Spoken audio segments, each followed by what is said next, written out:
Hello and welcome to the Gumshoe Stories podcast, a deep dive into unsolved murders. I'm Cannonball, and I'm joined today by my two partners in true crime. I have Faith with me. Faith, how are you today? Good, how are you?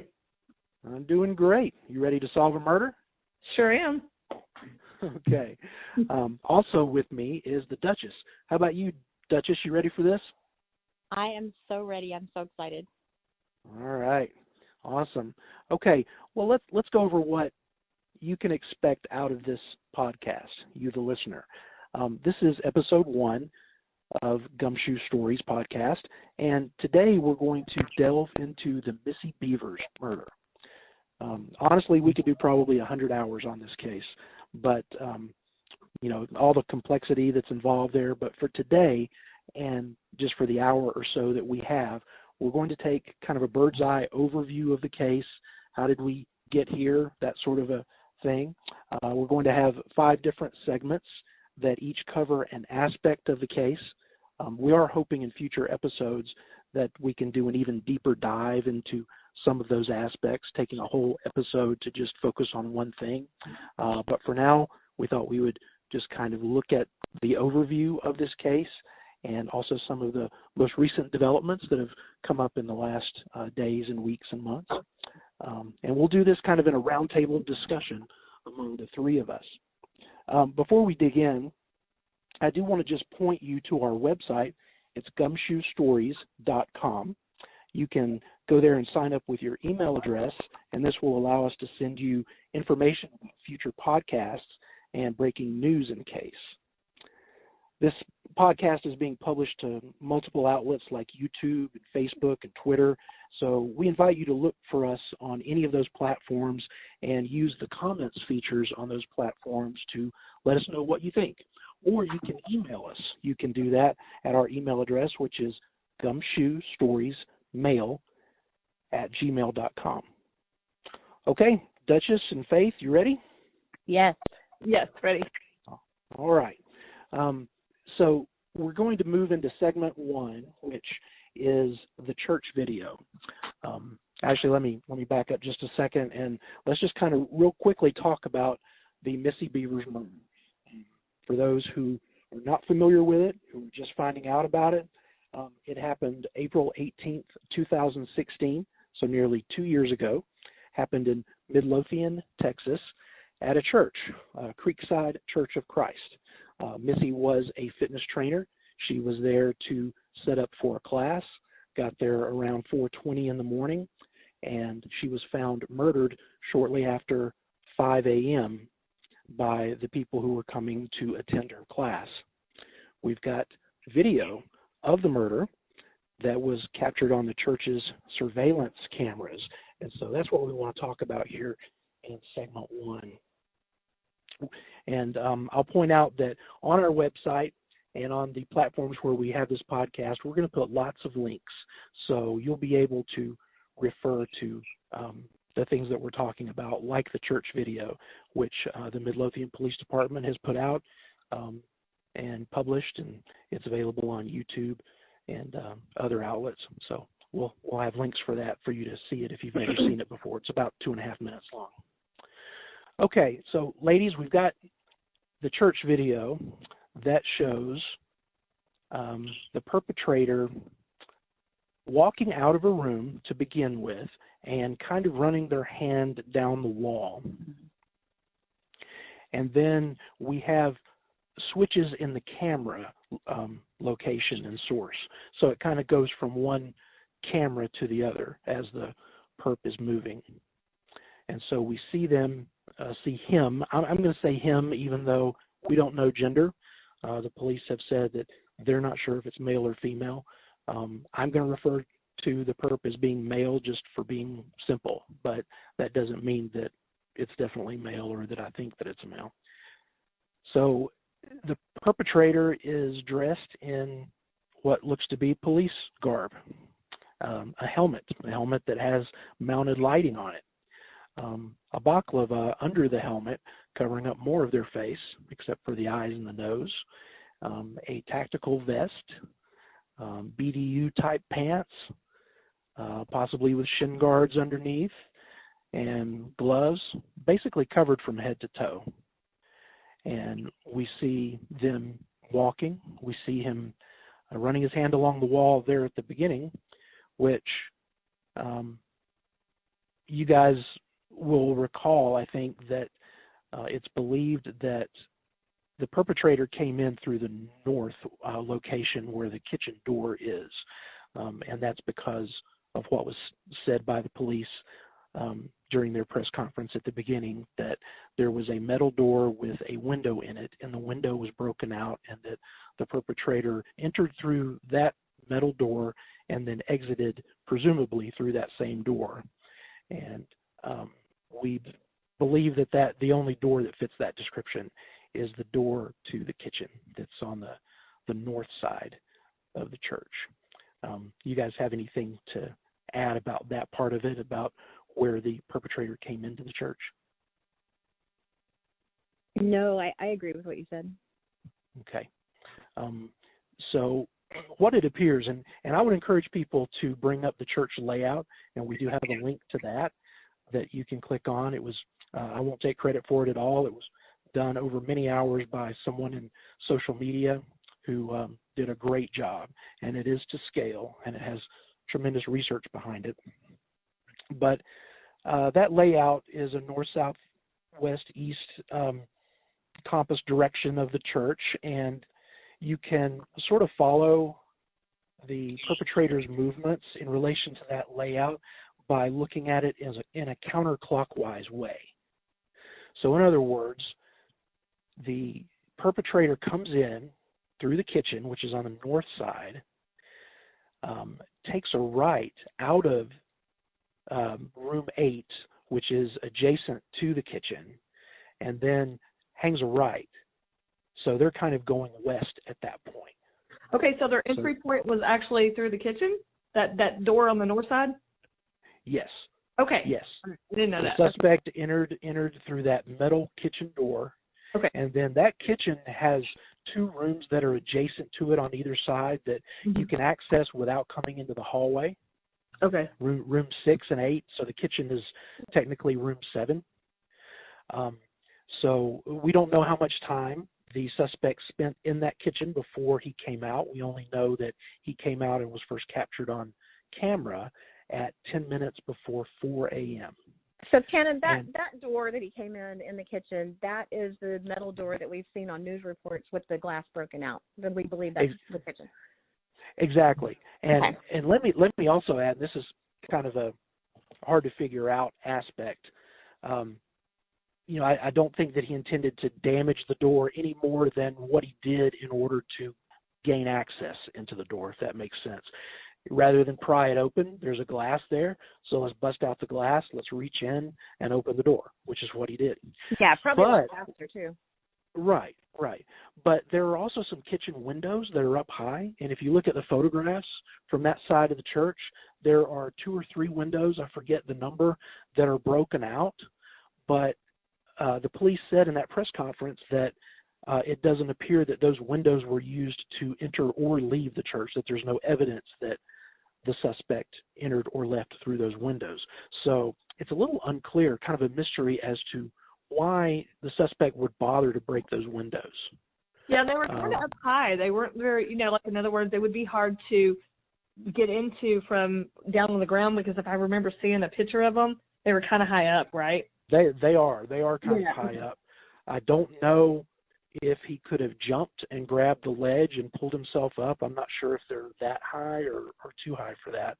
But maybe it's, maybe he just started breaking out those windows and then saw the door there and thought, well, this is an easier way to get in. Let me just go do that instead. Maybe it's as simple as that. Or maybe he broke the windows out from the inside. We don't really know which direction the windows were broken from. Well, yes, and skipping ahead, we have evidence that the perp walked around and perhaps was staging a break-in with doing various things. So maybe it was part of that. I don't know. Right. And I don't know about that as I look at the overall video and what the suspect did. I think people have maybe a perspective on it that that he was being more destructive than I think that he really was. Right. Because I see him coming to doors and reaching and trying to open them. And if they are unlocked, he just opens them.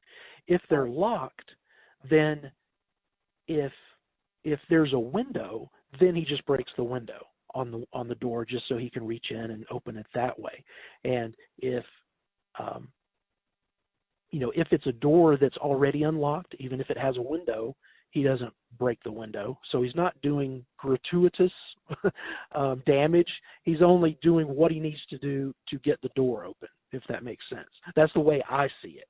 Yeah, and I just kind of have to wonder, why was he breaking glass, especially in that shot where he looks to be not really putting a lot of oomph into it. We've discussed that before, and a lot of people in the group have talked about it, and it just makes me wonder, what was the significance of breaking the glass to him? I don't, was it to stage it as some other type of a crime, or was he just really wanting in that door that badly? It's just strange, especially since he's already in the church. You would think that he wouldn't need to break into rooms within the church. Right. Kind of strange. And it's interesting when you talk about that scene where he's seemingly half-heartedly trying to break glass, which, as we see it, is the very ending scene in the video. I don't believe that that's chronologically accurate. Right. Because it, let's just kind of back up a minute and say he comes west out of the kitchen door. So he's headed to the west, headed toward the highway, if you were looking at the outside of the church that way. And then he turns south. And that's where we see him next, is when he is spending a good bit of time trying to pry open a particular door that may be a storage closet. It's a door that he is attempting to pry open but then gives up on. And he doesn't spend a lot of energy. I don't want to say spend. I guess it's not the right word. He doesn't use a lot of energy trying to get in it. It's just like he's just kind of like just barely trying. He's just like, oh, whatever. I mean, that's kind of the impression I get. What about y'all? I mean, to me, it looks like someone kind of just bored, honestly. I think the perp was waiting for poor Missy to arrive and was just blowing off nervous energy. That's just kind of the way it looks to me. Like, I don't think he had a goal in mind, honestly. I think he was just messing around. Or, I agree with you. Either that, or he really was trying to make it look like a break-in, so it wouldn't look like he was there to target her necessarily. Okay. You're breaking up just a little bit there, Duchess, but I can still hear you. But okay, I'll move. But yeah, one thing I've thought about is maybe he became aware that this was not a room per se, that it was just like a utility closet or something. And that's what I've heard from sources, is that particular room is most likely a storage closet. I don't know if there's any, heating or plumbing or anything in there that might have given off a hum or something, but it almost looks like when he appears to be looking directly at the camera, I wonder if maybe instead of really looking, what he was doing was turning his ear toward the door and thinking, maybe that he heard plumbing or knocking or a hum from a generator or the heating and air conditioning or something like that. And maybe he decided there's probably not anything in here that really matters, and it's locked anyway, so I'm just going to move on. Maybe, I don't know. Yeah, definitely possible.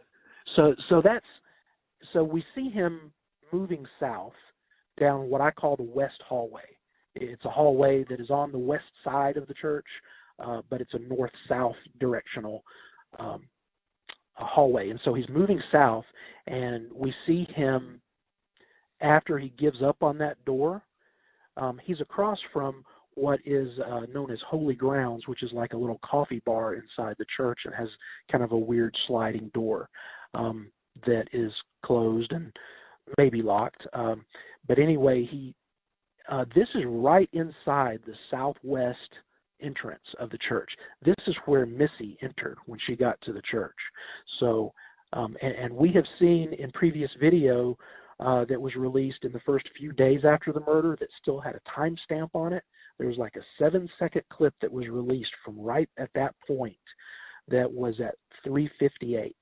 So we only know that at that point, that's where the suspect was. We don't have timestamps from anything else. But he moves off to his left, and he looks toward holy ground like he's thinking about it, but doesn't really go over there to try to get into it.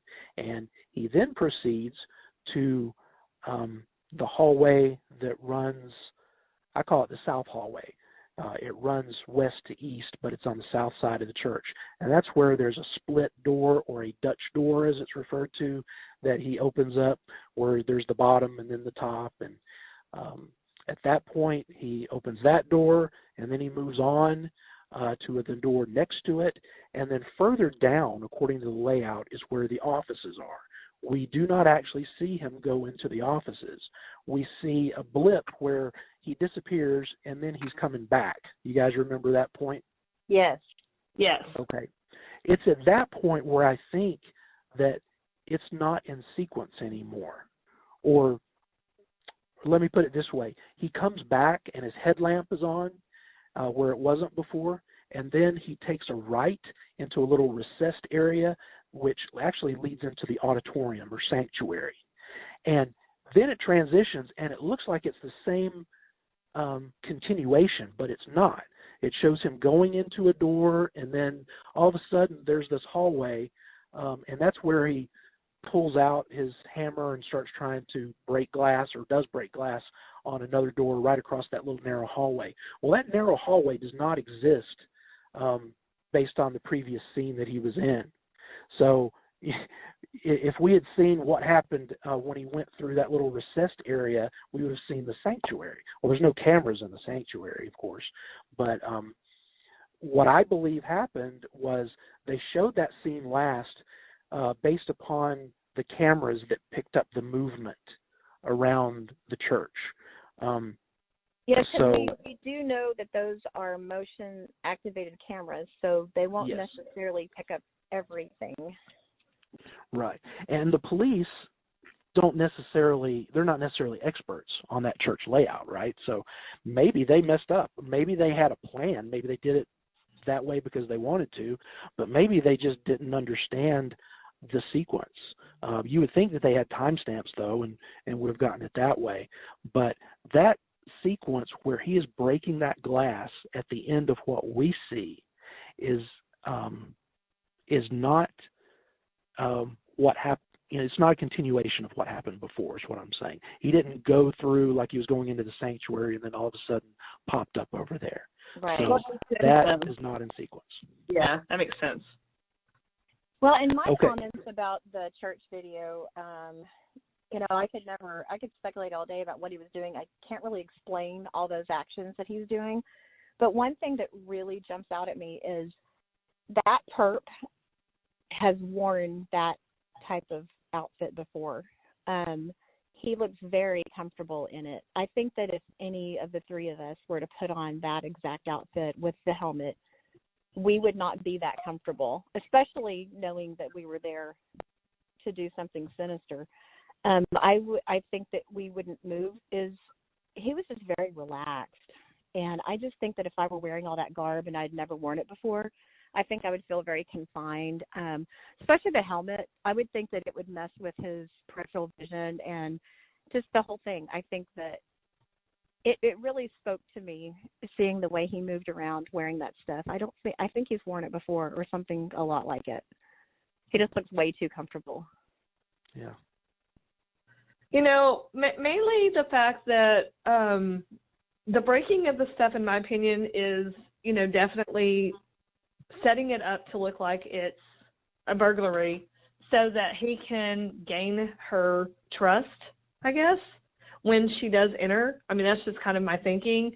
The part about the uniform or the fake gear or whatever, I think the same thing, because I wouldn't know, like in that one part, where he is standing trying to get into that door, and then he kind of turns and he's like getting something off of the chest area of the uniform. Yeah, I wouldn't know where those pockets are. I wouldn't know where to stick something. And he sticks something down in there and he pulls something out. So I agree with you on that, because I wouldn't have a clue. I would be like fiddling around, like, where do I look or where's it at, or, Yeah. So I agree with that. It almost looked like he had like a little place in his vest to keep things, because he was, like you said, he was taking things out, putting things back. Very interesting. Yes. Okay. We're going to need to move on to the SWFA video next, but one little question for both of you, just gut reaction. What's your opinion on the gender based upon that video, male or female? It looks like a male to me, 100%. Just, I do see what people are saying about maybe a little bit of effeminate movements here and there, but it looks like a man to me, just the way he's carrying himself. And then when I think about the murder, the level of violence that was delivered in such a short amount of time, that just speaks male to me. Okay. Faith, what about you?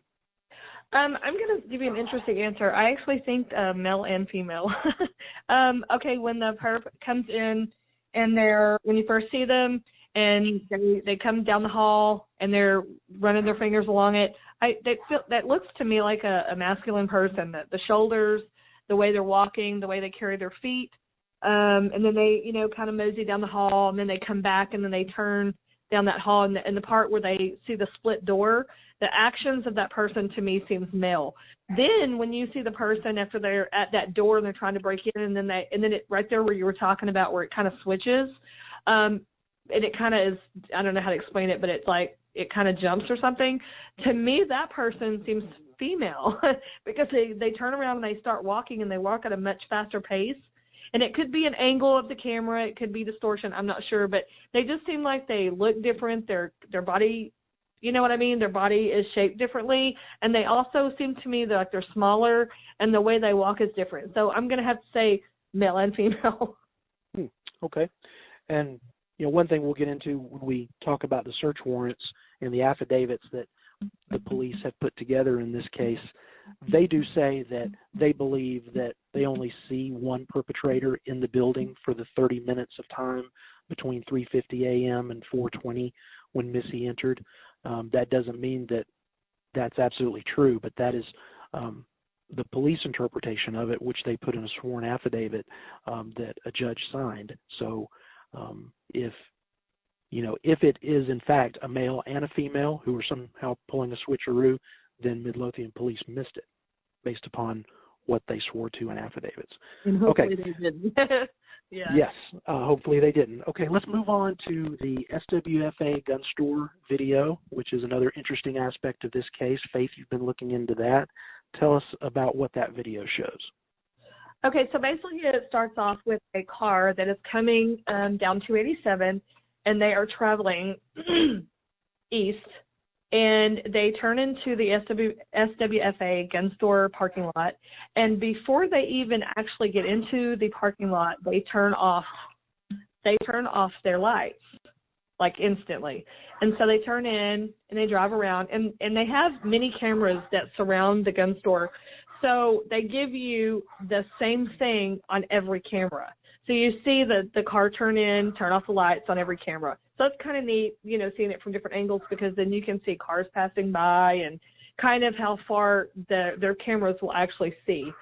So anyway, they pull in, they turn off their lights, they drive around the building, and at one point they stop, press on their brakes, turn their lights on and off. So I know that that's one of the many reasons that law enforcement, is looking at this, like this is possibly tied to the Missy Bevers murder, because they drive, they pull around. And I will say at 3:17 on the timer on the video, they pull into a parking spot, and they sit there until 6:24. So they're there for 3 minutes and 7 seconds. They just sit. And, obviously you can't tell what they're doing because, the video, it's raining and, all kinds of things on the camera. And so they sit there for a while. So there's been many speculation that, some people have said maybe they were just getting out of the rain. Maybe, they're sitting there looking at a map. Maybe they're looking at their phone. Maybe they're texting. Maybe who knows what they're doing. And then, of course, there's other people that have said maybe they were sitting there waiting to see if the person that, like maybe they broke into the church, or maybe they had a partner, to help them. But they broke into the church. They didn't know if a silent alarm would go off. So they went over there, sat and parked and waited to see if any kind of, fire trucks, police, anything starts, driving by. And if they don't see anything, then they're satisfied with, okay, so I'm in the clear. So that's kind of one of the things that I found real interesting about this video. I totally agree. And, it's just another one of those things that's a weird coincidence out of many coincidences in a case, if it is truly a coincidence. I'm sorry I interrupted you. Let's just go ahead. No, it's okay, Cannon. I was just going to point out that, at first I really thought that person was across the street a couple hours before the murder, had broken in, ran across the street, was sitting in the car to see if it tripped any kind of an alarm, and to wait and see if MPD showed up. And then that didn't happen, so they proceeded with the crime. Now, I will say that after some time passed, I looked at the video some more. I just have to wonder, though, why would the perp, number one, pick out of that whole parking lot? They picked a parking spot directly underneath a street light, which if you're trying to look out in the dark, the last thing you want is to be bathed in light. I would think that would, if you were trying to watch something happening kind of catty corner across the highway, you would want to be in a dark spot so you could see better. And then I don't know, it struck me that it's more than likely, after thinking about it some more, someone who just wanted, like Faith said, was wanting to get in out of the rain. There's a lot of through traffic, by the way, on 287. A lot of people that aren't local, I know Faith knows this, but a lot of people that aren't local say things like, oh, that's just a real quiet country highway. And that's actually not true. 287, there's trucks traveling all night. There's people coming and going. And it's just possible this person, it was raining, and perhaps that car is new to them. I know there's some speculation that it was a rental, but probably not, since it was a few years old. But whatever the case was, they might have been trying to adjust their windshield wipers because it was pouring rain. And I think maybe they just hit the lights on accident. I mean, I do that, and I've had my car a long time. So I was just kind of thinking that maybe that's just someone who wanted to get in off the rain, or needed to maybe check their GPS, put an address in. I think it's not necessarily tied to the crime, but I'm open-minded about it. I just don't know why they would sit under a street light. Because number one, that's conspicuous, and then number two, I don't think you can see out of your car bathed in light like that. Yeah, that's true. Whenever you have a light, if you're trying to see in the dark, you always have to be in the dark to be able to see. Yeah, I know what you're saying. I totally agree with you on that. And I'm kind of open-minded about it too, because sometimes I hear what people say, and I'm like, yeah, that's probably true. And then I hear other people say, oh, they're just waiting. And I'm like, ooh, yeah. So yeah, I know. It's kind of interesting how you can see it either way. I know, exactly. And you can definitely see traffic in the background, driving by constantly in the videos. That's another thing. And then another thing I noticed, on 59, just right before the counter hits a minute, you can see a really good, and I say really good, that's really stretching it, but I guess you know what I'm saying. You can see, in my opinion, two silhouettes. So it does look like there's two people in the car, and that was a big thing when the video first came out. People would talk about it and discuss it and stuff. They were always like, I think that's two people there. I don't really see anything other than, obviously a silhouette. I couldn't tell you if it's two men, two women, I couldn't tell you if it's a dog. I don't know. I can see two silhouettes in the front. So I found that kind of interesting. I don't know if y'all noticed that part. No, and I respect all you guys that can see stuff inside that car, because I can't. I cannot. As hard as I try, I'm like, what are people seeing? So that's amazing that you guys can make stuff out inside that car. Yeah, I don't see anything. I've heard all kinds of theories or read or whatever you want to call it on different areas on the internet, and I've seen where people have said they've seen this, that, or the other, and I don't see anything more specific than just two silhouettes. So to me, it does look like two people in that car. But I couldn't tell you, like I said again, if it's two women, two men, or a man and a dog, or a woman and a dog. I don't know. It's just I know the dogs and the car seat, and certain people that are POIs, certain people on the search warrant. I'm like, wow, that's amazing that people can pick that stuff out. Yeah, it's like an ESWOT test. Yes, exactly. Now, one of the things that I do want to point out in this video, because for a long time, I think the Midlothian police, they posted a picture in the very beginning of the back of this car, because with all the different angles that it shows, there's one camera in particular that gets the back end of the car very, very close. And so they posted a screenshot or whatever you want to call it, a still or whatever, of the back of this car. And so everybody was like trying to make out the license plate and, this, that, and the other.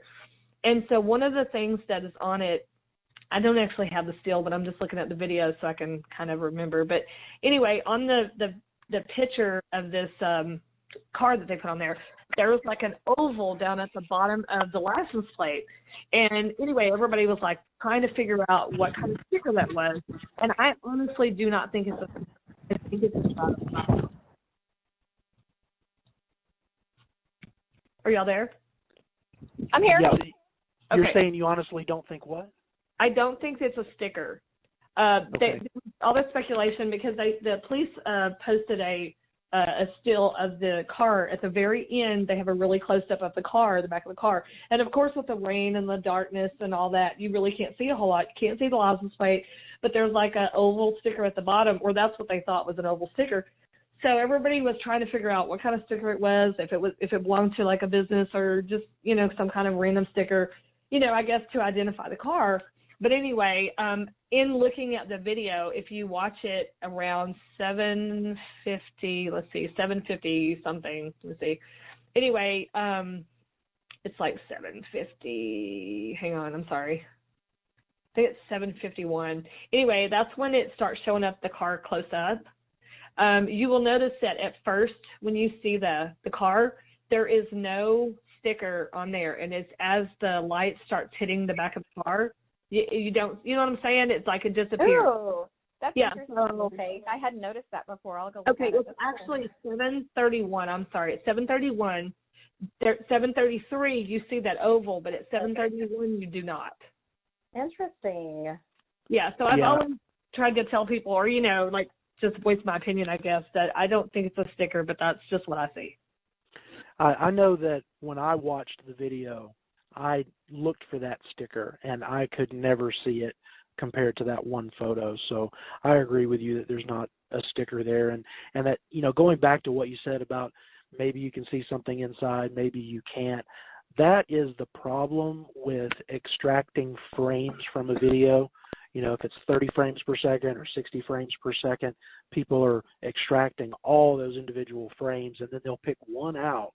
And based upon shadows and the way light is reflecting and everything, it looks like something. And our human tendency is to try to create a human form out of something. Right. Even they've even had tests and research, like with babies, that babies can focus in on a face that is, and monkeys as well. It's just like, it's incredible that we seek out something that looks like us, and there's a lot of psychology behind that. But anyway, it's just something you can't do.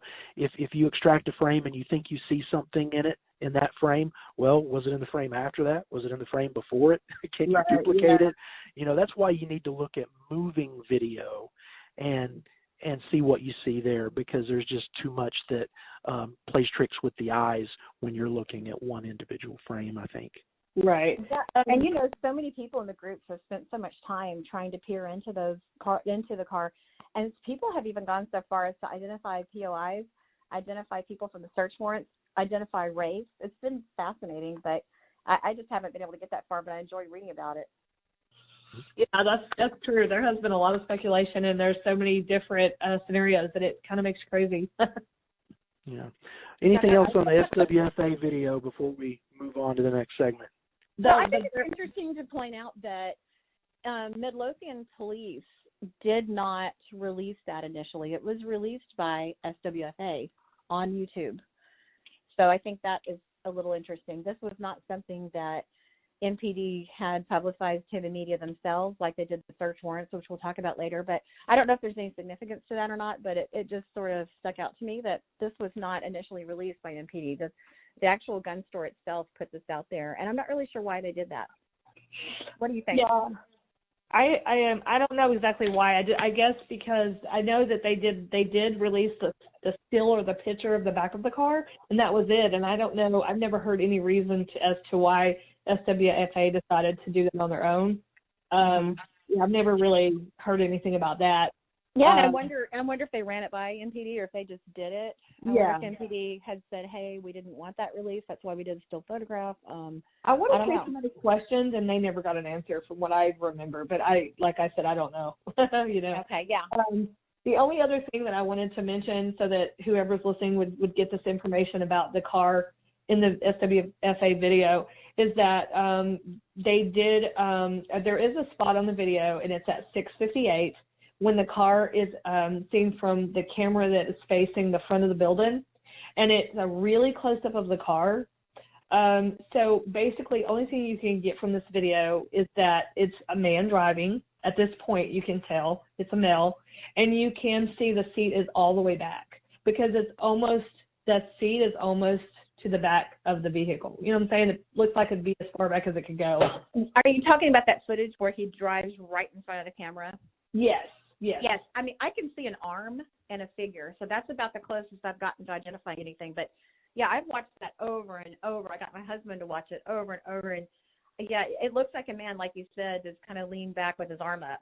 Yeah, you can see a watch on their arm, and then you can see the seat really far back. That's pretty much the only thing I can see at that point. But it is really, that camera is a really good one because it shows in color, and it's like super close up. So that's probably the best one they have of that. But then again, you know, we don't even know 100% that it's connected, but I just found that part interesting. Well, and it would make sense that a gun store would have good surveillance cameras, probably a lot better than the, you know, Creekside Church would have. Especially facing the door. Yeah. Yeah, no doubt. Yeah. Okay, well, we'll have a link to the SWFA video for those who are interested in taking a look at that. Let's move on to segment 3, which is the search warrants that have been produced in this case, or at least the ones that we're aware of. And we'll turn to Duchess to start the conversation about the search warrants. Well, just sort of an overview. I found it very interesting that at the beginning, MPD was going to the media and saying, here are the search warrants, and pretty much asking them to publish them for the public to see. And those initial ones, there was what we always called, I guess, the target list, which was, I think that Kevin Johnson called it the target list as well. And it's a list of people in Missy's life, close people, people more on the, you know, periphery of her life. And my understanding, and I never really got this straight, maybe you guys did, were those like the last several people she had in her phone? I mean, that was what I'd heard. Is that what you guys think? That was my understanding, and that was based upon comments that police made where they said that we believe that Missy had been in contact with her killer. Yes. I don't know if that phrase was just in a press conference or if it was actually in an affidavit, but they said that. Yeah, and we know that they got the iPhone and the iPad, and they got information from off of there, and so that's how they came up with that list. What was it, 8 people, 9 people? Yeah, and it was, you know, it was obvious ones close to her, close family members, but then there were some people more on the periphery. And then I thought it was interesting they did a separate search warrant for her LinkedIn account. And, you know, they also publicized the fact that she had gotten those creepy messages, creepy and strange is the way that her friend described them when she talked to police. And they got the LinkedIn of another, I don't know if I want to call him a POI, but someone else in her life that she's been communicating with. They also got a search warrant separately for his LinkedIn account. And at the time, it piqued my interest because the creepy messages were coming from LinkedIn, and she was supposedly having some, you know, sort of hot conversations with this other person on LinkedIn. So I was thinking, maybe that's the ticket, because who uses LinkedIn to flirt, you know? But fast forward to today, I've learned that a lot of people use LinkedIn the way other people use regular social media. So it's not as weird to me now. But at the time, I was thinking, woo, LinkedIn, that guy needs to be looked at. But apparently it wasn't that big a deal. But, yes, there was a separate search warrant for that individual. And so anyway, all these search warrants, you know, what's interesting about it, that they did publicize at the beginning. We never really heard what happened. Of course, they don't have any duty to inform the public, but There was also a search warrant for the cell towers, and they even had NYPD come in and assist with the cell phone pings, and they publicized that. That was in all the major newspapers here locally. I think it made national news as well, but then we never heard any follow-up. So, I mean, I guess they didn't get anything. I mean, there's been no arrest. So it's just really weird how I feel like at the beginning they publicized all this stuff, and then we never heard follow-up information. So I guess I was just kind of curious why publicize it if you know you're not going to tell us anything about the outcome. And what search warrants am I missing, you guys? Let's see. Well, certainly in that first flurry, which was, 99% of all the search warrants, it was all done that first week between the 18th and the 22nd. Right. And you've mentioned the Facebooks of yes. Brandon. Oh, we didn't mention those yet. Yes, No, the not Facebooks yet. of Brandon Yeah. and Missy. Right. And I remember NPD saying we have combed her social media, which, of course, we know a lot of people in the groups have done as well. So, they just didn't find anything, apparently, that led to her murder. They were just saying things like,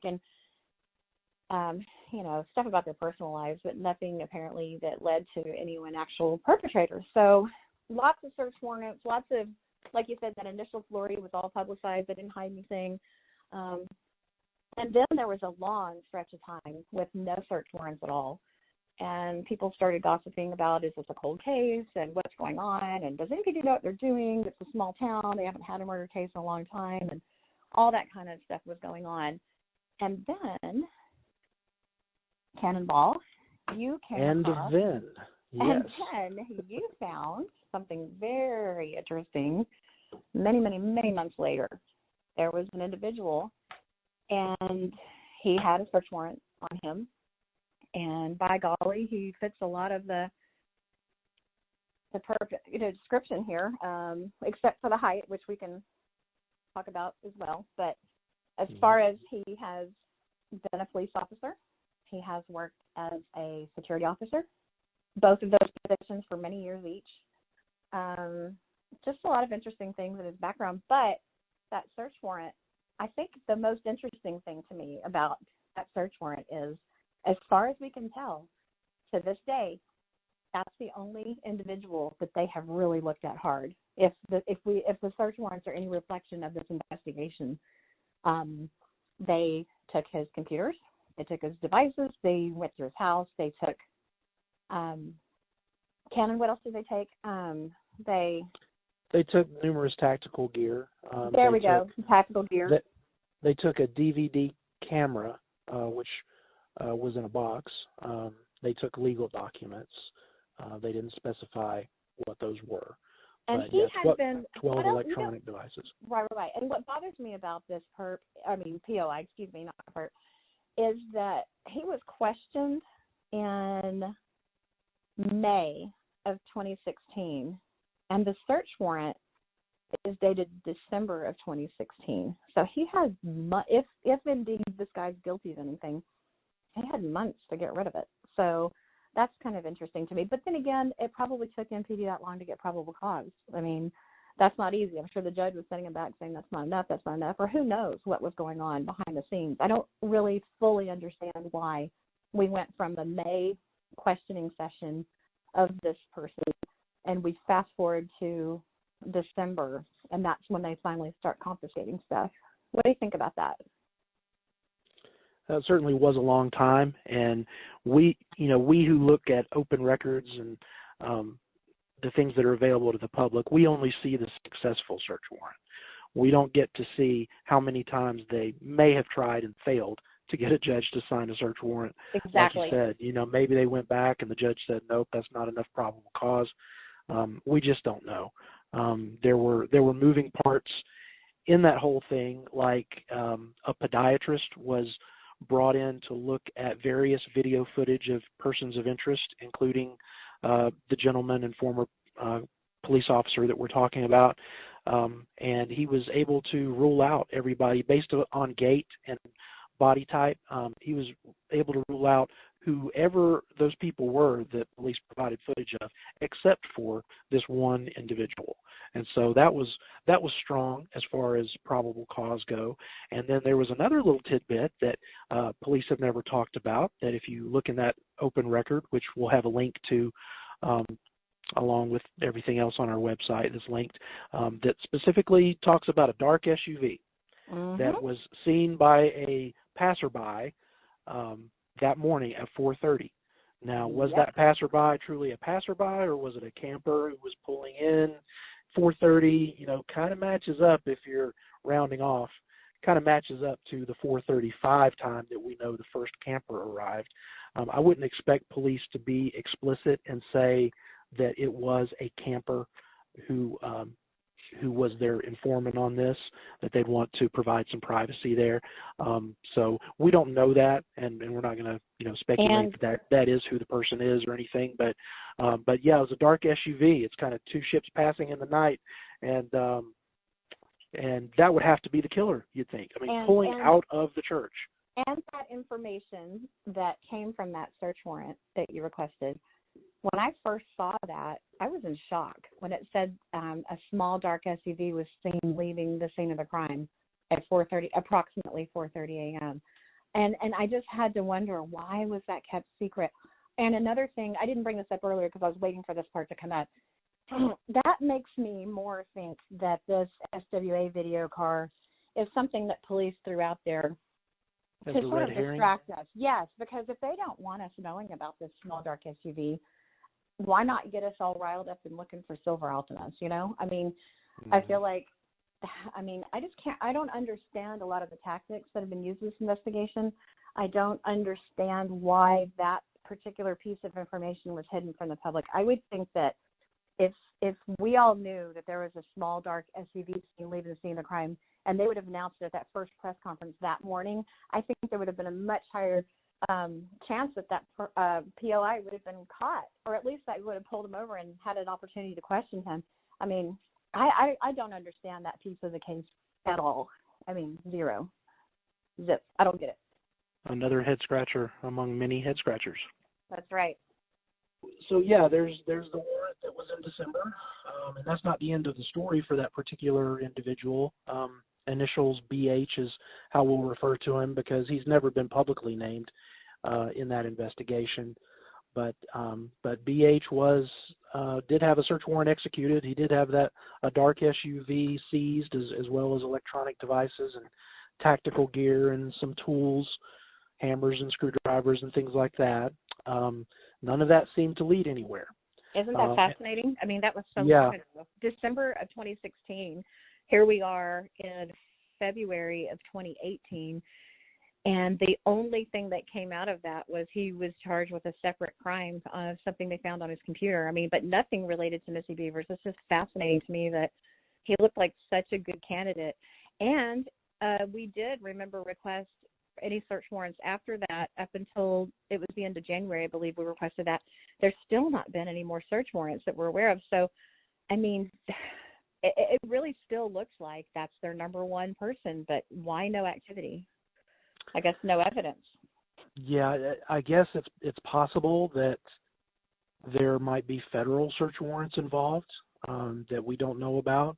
Those are a lot harder to come by in terms of open records requests from the public. But certainly as far as Midlothian police are concerned, the local search warrants, that's it. The last one was in December. And we don't think that Ellis County is doing separate search warrants, right? Because we've requested stuff. Okay.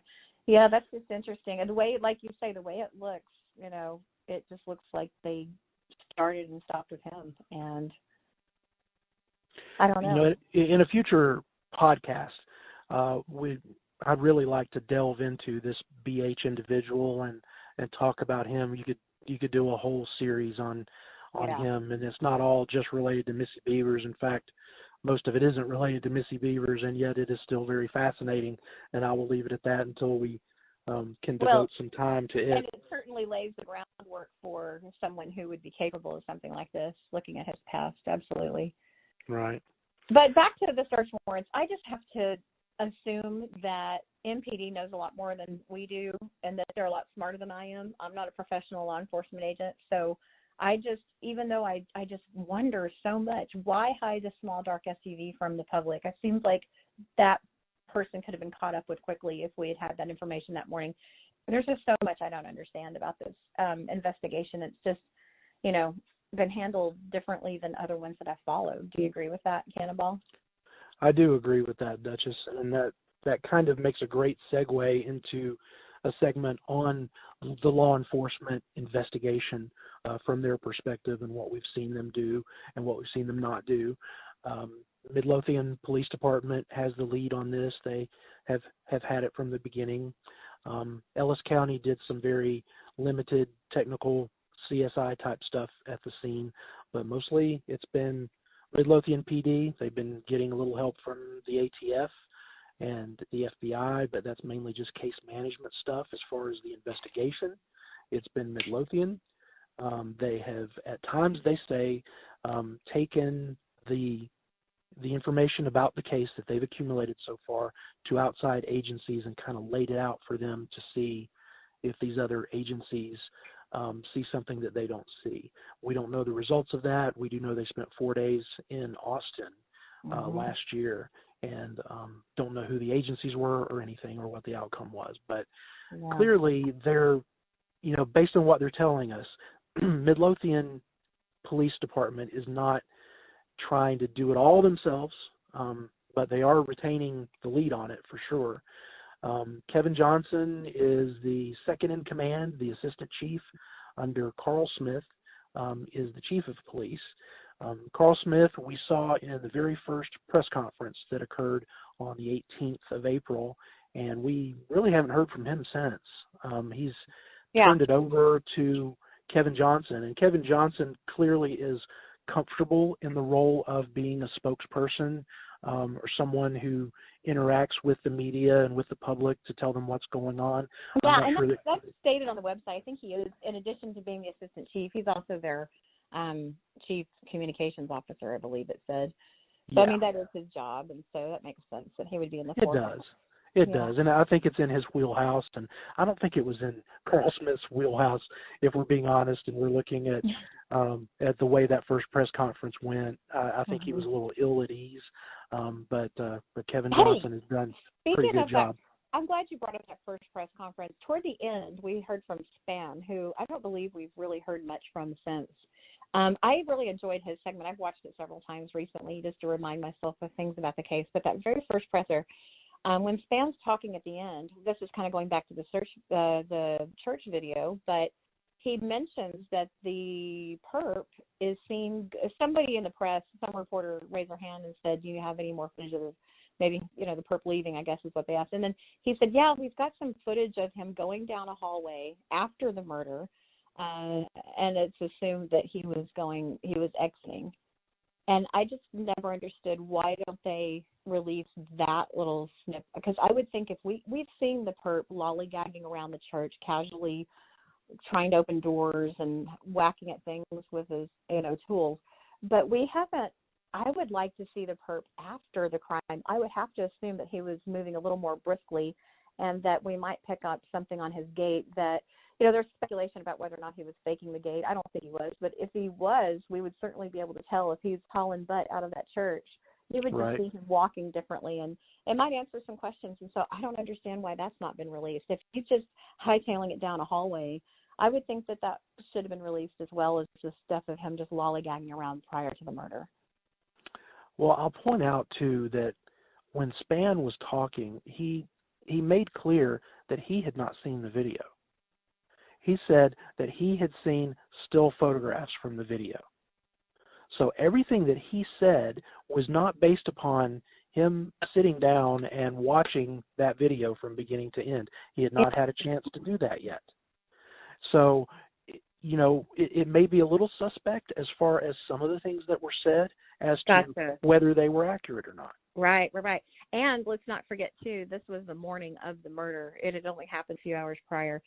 I had to assume that all of those guys had seen it by the time they faced the public. It's been so many hours, but I guess I had forgotten that part, Cannon. I need to go back and watch that again. So if Span hadn't seen it, then the things he says, are possibly inaccurate. Well, and I hope I'm not misspeaking, because, two people spoke in that press conference, Carl Smith and then Commander Spann, and one of them, I know for sure, said, I haven't seen the video. I've seen still photographs, and I'm pretty sure it was Spann. Pretty sure it was Spann. No, I believe you. I just had forgotten. But yeah, those those were the two people that were out front in the beginning, and then you had you can look at the search warrants and you can kind of get a feel for others who have been involved in the case. Nick Selby is a detective who is sort of their cyber crimes expert, and he did the LinkedIn search warrants. He did the Facebook search warrants. He's also been involved in the individual BH and matters sort of on the periphery of the Missy Bevers case that gentleman was involved in. Nick Selby's been working on that angle. Also, Cody Moon was the lead investigator for a long time, but this kind of leads us into current developments and things that have recently happened, which there is a new lead investigator on the case, and he is Andy Vaughn. We see his name pop up in earlier search warrants, but he's not new to the case, and I think some of the news articles have given a thrust to this changeover that really is kind of overstated, because he's not like someone who's been brought in from outside. He was already a part of this. Yeah, he was definitely part of their criminal investigation department since before Missy's murder happened. And we ourselves, we saw his signature on that search warrant on the individual you're referring to for the, unrelated charge. He signed that back in June of 2016. So, yes, I agree with you. He's not brand new to the case, but I don't know why they reported it that way. Perhaps just trying to promote optimism. I don't know if that was on the part of MPD or the media. Yeah, I agree. He's definitely not new to the case. He's just new being the lead, I guess. Mm-hmm. Putting things in perspective for people who are new to the case, who may not know much about that area of the Dallas Metroplex, I mean, you would agree with me, I guess Midlothian would be considered part of the Metroplex, right? Or am I wrong on that? Oh, yeah, definitely. I kind of consider, okay. I grew up in one of the southern suburbs over there, fairly close to Midlothian, and those southern suburbs are definitely just sort of part of South Dallas. And, we've got the northern suburbs, and, yeah, that's definitely part of DFW, absolutely. And people can go look on Midlothian's site, and they can see the staff directory of the police department.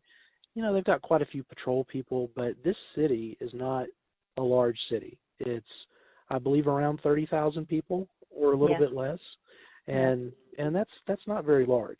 No, and they haven't had a lot of murders. I mean, they just haven't.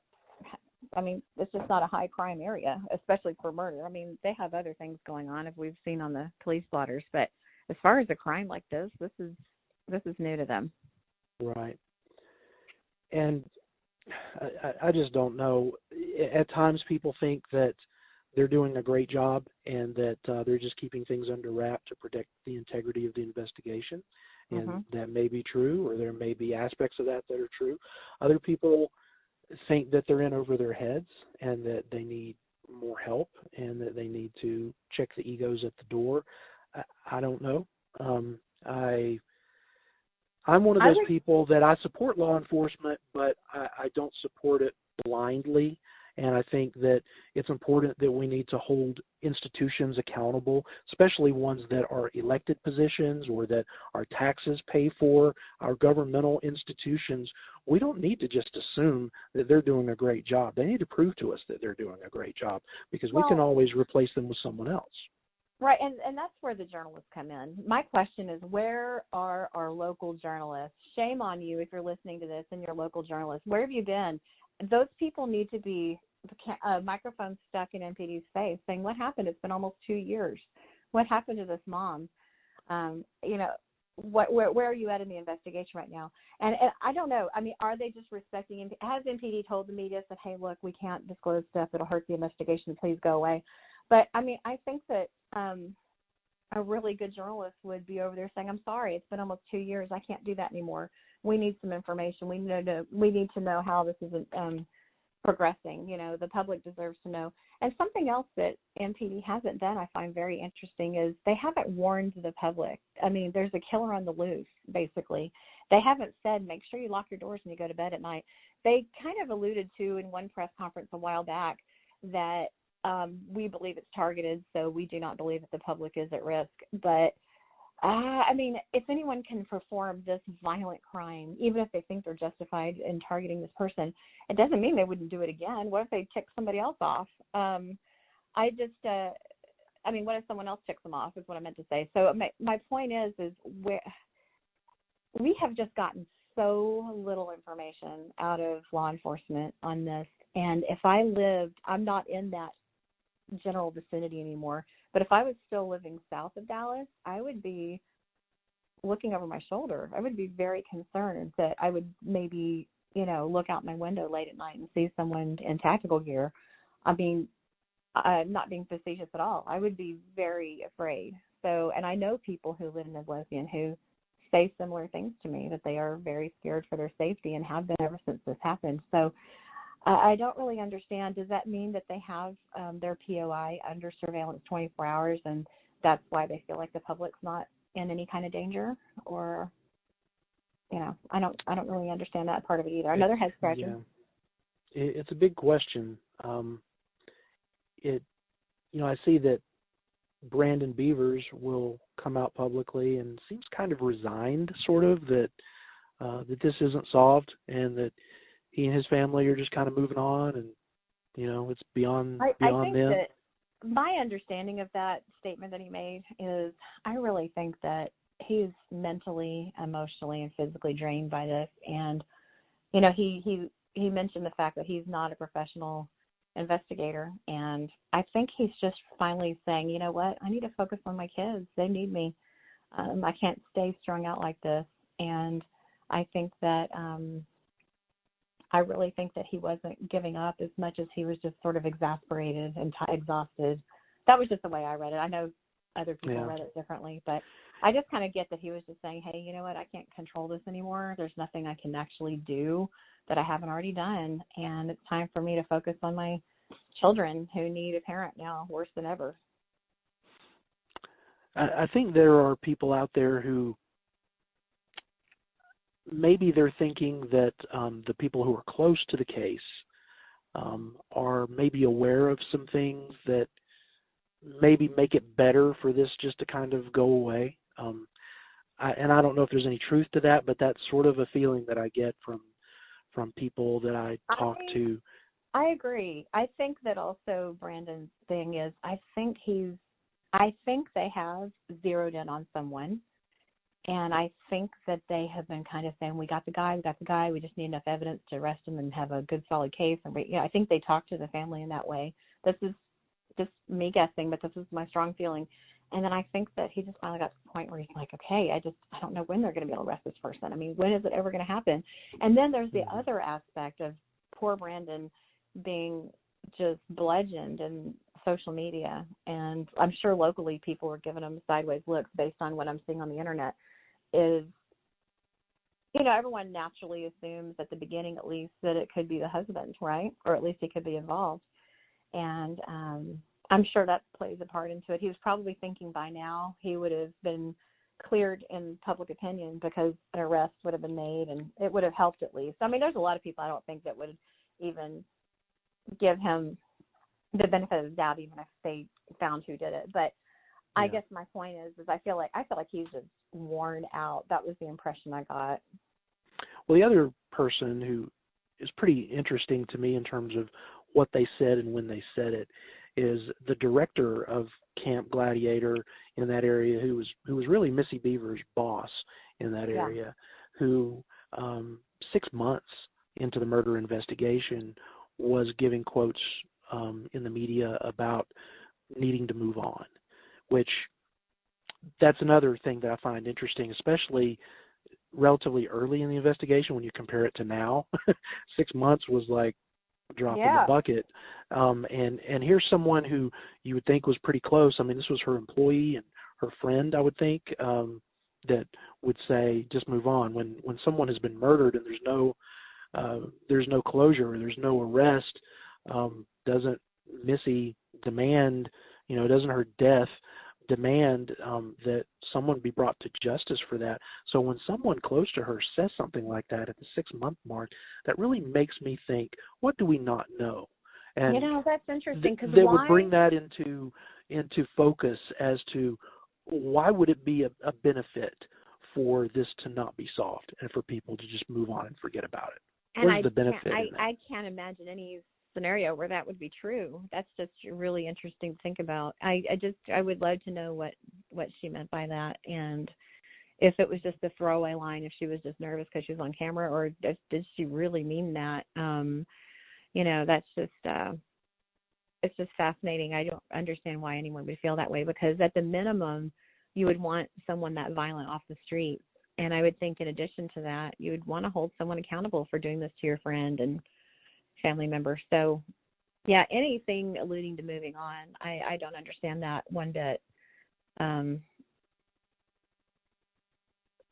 can't imagine. Can you, what do you think? You said you had heard some people thinking that maybe it would be best just to move on, but can you think of any examples of why that would be? Has anyone given you any? Not really. I mean, just as pure speculation. We've heard from the warrants and from the early police statements about problems in the marriage, perhaps extramarital relationships, that maybe if this were to be solved with finding the actual suspect, that maybe it would tie into activities that sort of led to that. Not to say that, Missy, you'd never say that Missy got what she deserved, obviously. But if there was an affair happening, and I think I'm comfortable saying that those documents do indicate, and even Brandon's sister in an early interview gave a reference to maybe something happening a year and a half prior. So I think we're on solid ground saying that maybe something had happened, if not multiple somethings, at least one. And if maybe nobody really wants the distasteful thought of having to relive that and finding out the details of that in order to see somebody go to jail. Yeah, and I just, Missy's not here to defend herself, and that has always bothered me, that we've been hearing about these supposed online flirtations and LinkedIn, and especially the affair rumors. I mean, it got to the point in the local groups where, good grief, Missy's pretty much had an affair with everyone in Midlothian. I mean, it's ridiculous. So I just those were the rumors, right? Yeah, exactly. not saying that happened, but no, it definitely didn't happen. I just think it's just horrible the way.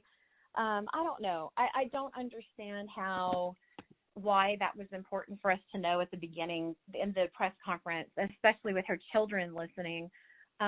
Why did we need to hear that there were financial problems, and especially why did we have to hear about affairs? I mean, I'm not really sure that this poor woman who was just brutally murdered, that we need to be speaking publicly about her that way. I don't understand that part. And another thing that happened as a result of that was it made everyone look at Brandon.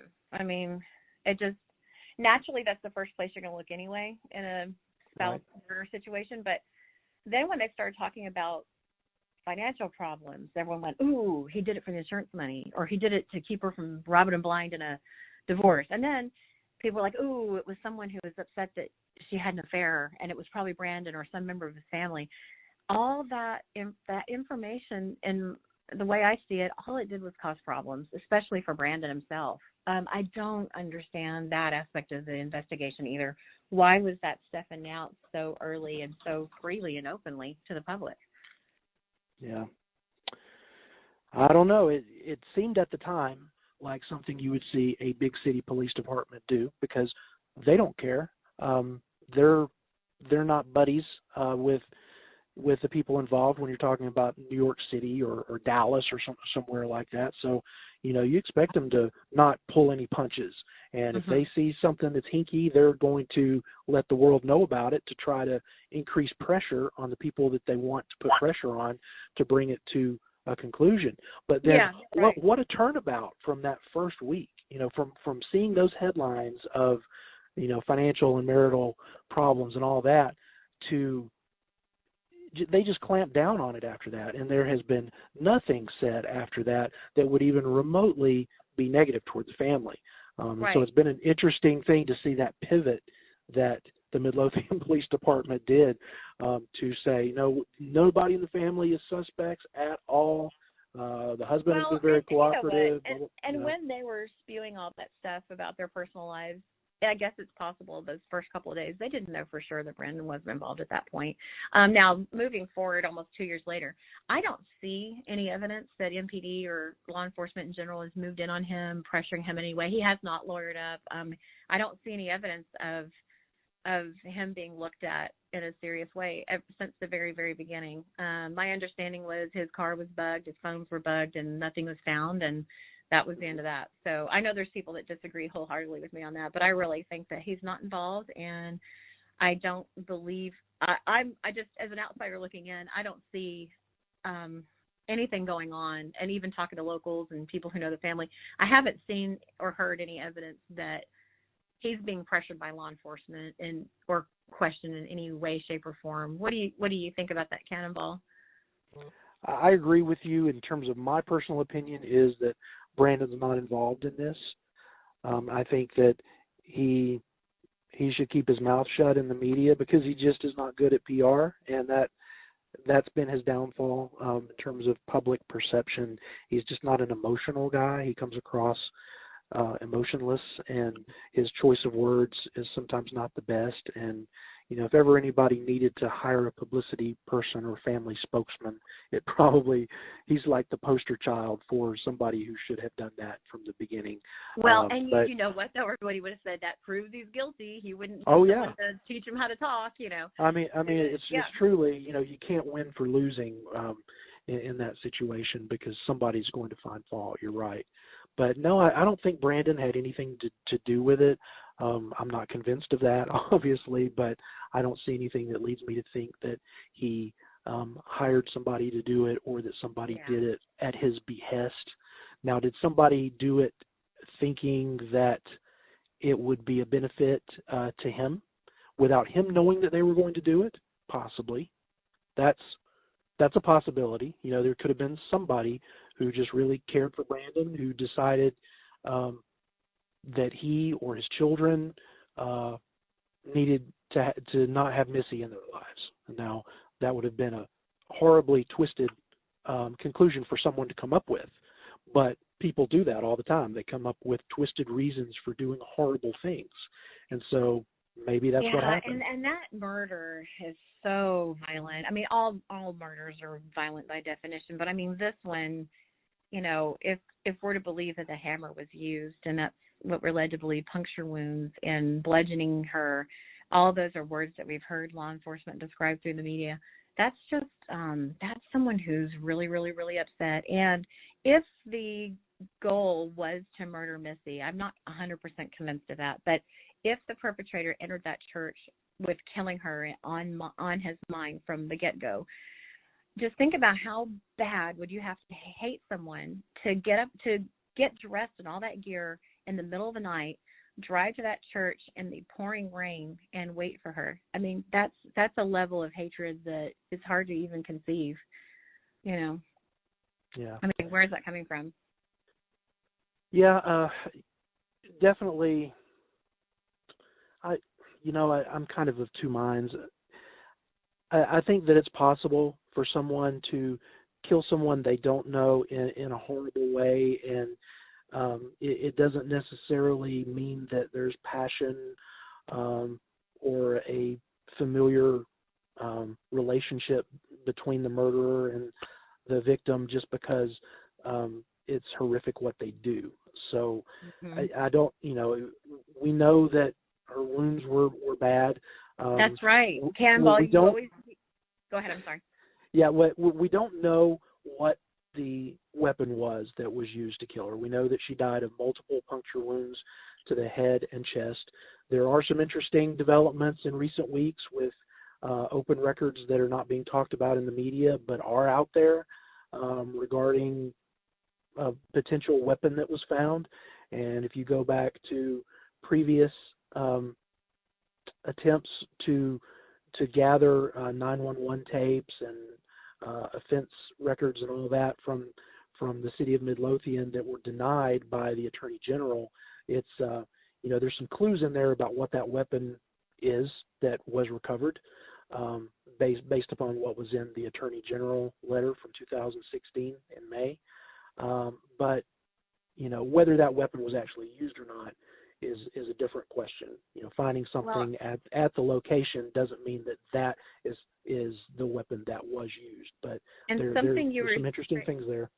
Something you were saying a minute ago about, it doesn't necessarily mean that they knew each other well, because you always hear in the news about crimes. They'll say, well, this person was stabbed 50 times, which means that was a personal attack and they knew it was someone close to them. I think I agree with you in the case of Missy Bevers, even though it appears very passionate and very close up, obviously. She wasn't shot from a distance. I mean, she was bludgeoned very close up, hand-to-hand combat. I don't necessarily think in this case it means that it was someone close to her and that it was a crime of passion. I think that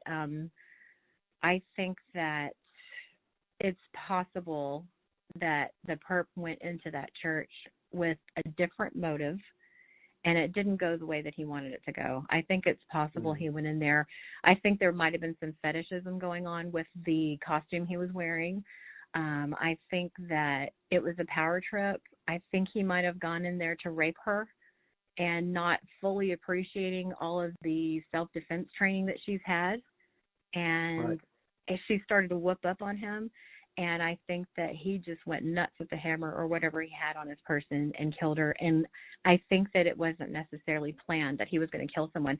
And that also kind of helps account for the fact that he was sort of just lurking around the church so casually.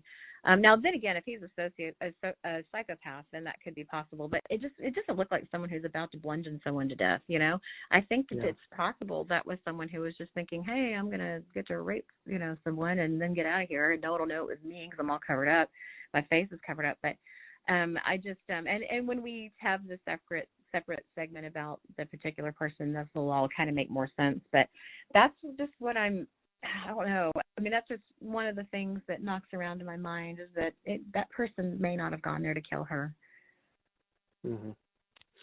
Now, one thing that did jump out at me when I saw in recent documentation a real clue as to where her body was located, in a very wide open area, not in a bathroom, not in a narrow hallway or in an alcove, but in a very wide open area that, for those who think that maybe the perpetrator got surprised and fought his way out because he didn't feel like he had much choice or whatever. And hey, I've been in that camp before, but you have to follow the evidence and go where it leads you. And based upon where her body was located, it's hard for me to see the suspect accidentally killing her, or taking it too far.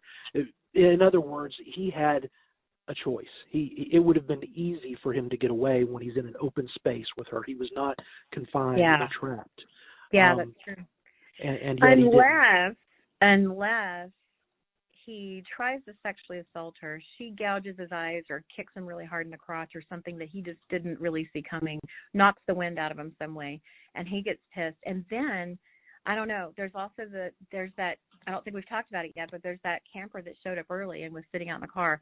Maybe the suspect saw headlights and panicked and just thought, you know what, people are going to see me. I don't know. It's just such a huge mystery.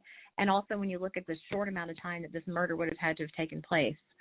And of course, for months and months and months, we had no idea that, more than likely the perp's car was seen leaving the scene. That adds a whole different layer of how tight this time frame really was. Because we have her walking in on camera. We know what time that was. And we know what time they discovered her and what time his car was seen leaving the crime. So, it's just, when you backtrack and look at it, this happened very quickly. Between 4:20 and 4:35, 15 minutes. And really not even that much time, because 4:35 was when the first camper arrived, and you would suspect, based upon this whole dark SUV situation, that they were passing one another on the driveway, or else maybe the camper was already parked and saw the dark SUV leaving from the other side of the church, from that north end going back up the driveway up to the highway. But yeah, and 15 minutes or less. And something else that's very interesting about that is I had shown you those posts that Missy made months, just like a month and a half before the murder. I think it was like maybe March 7th, something like that. I'll have to go back and look. But she had bragged about how a couple of her campers were early, and she had a picture of she and these two ladies in the pitch dark outside and said, look who came early. They arrived at 4:30. And she made a big deal about it and posted it on Facebook. Well, I mean, they were out of the car, all three of them standing outside together. I mean, what if this would have been one of those mornings? I got the impression it happened before as well. What if this is one of those mornings where several people were there? I mean, how did this perp get away with this? It's really incredible. I mean, it just seems like it shouldn't have gone as successfully as it did when you look at all the facts. Right. It's amazing. Sometimes when you're in the midst of a historic event or case, you don't really appreciate how historic it is. And I think a lot of us who follow the Missy Bevers case are kind of in that place right now where it seems unusual and crazy and everything, but I think it's even bigger than we even think it is. I think that in the annals of true crime, years from now, people are going to look at this case and think, it's just amazing, the coincidences or seeming coincidences that have happened. The fact that you had a perpetrator caught on camera, that you had at the gun store catty corner across the highway, you had a car acting extremely suspiciously. One thing we haven't even talked about as a recent development is the partial DNA that they were able to collect that maybe at some point is going to pan out but hasn't yet. And then there is that supposed alleged recovered weapon from inside the church. We'll leave it at that. But how often in any murder case do you have the murderer on video, DNA collected, automobiles that are seen, witnesses see them or are caught on video, and you have a weapon left behind that belonged to the killer, and still 2 years go by, minus 2 months, and no suspect, much less an arrest. It's insane. Who would ever? And, even Kevin Johnson himself has said several times in interviews, he said, if you would have told me that we would still be talking about this case now and it not be solved, I would have said you're crazy. Those were his words. And I have to agree with that. I mean, when I first saw this unfolding back when it first happened, I was thinking, oh, they're going to figure out who this is, and it's going to be fascinating because why are they dressed like that? And I just never would have dreamed it would have taken this long, and who knows how much longer it'll take or if this will ever get solved. That's the scary part. I honestly think it's been solved in the minds of the investigators. I just don't know if they're going to be able to place that person in church or trace that particular weapon back to them. I mean, there just has to be evidence. I think this person is slick, even though I think they narrowly missed getting caught, especially with their vehicle being seen leaving the crime. But I just think that they were slick enough about it, the whole thing, that they might just get away with it. And that just makes me sick to think about. Hopefully Kevin Johnson, what he said the other day, will bear out. He said that, it'd be very unusual for this murderer to not have spoken to anyone about what they did in 2 years' time. So all it takes is one person who heard about it. Maybe he was drunk one night. Maybe he was talking in his sleep one night. Who knows?